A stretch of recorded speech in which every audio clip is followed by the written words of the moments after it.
Руслан Георгиевич. Приветствую вас, приветствую. Руслан Георгиевич, добро пожаловать в Абхазию.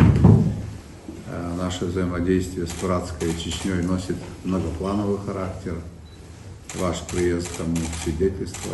Я очень рад тому обстоятельству, что наши научные круги имеют взаимодействие. Все это работает на интересы наших народов и на укрепление наших братских связей. Еще раз добро пожаловать. Всегда.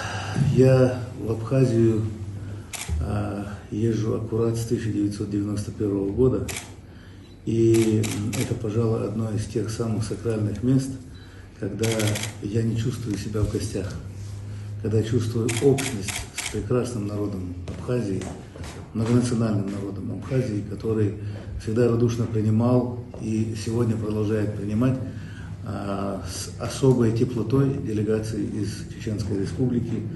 Вот в очередной раз по поручению главы Чеченской Республики Рамзана Ахматовича Кадырова я приехал для того, чтобы высказать свои какие-то мнения, в том числе в различных научных направлениях, в особенности по поводу налаживания необходимого взаимодействия.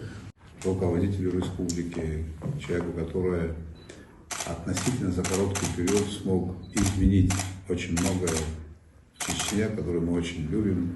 Большой привет. Да, мое приглашение. Будем очень рады, если такая возможность будет, чтобы глава республики посетил Абхазию. Большой привет ему передать.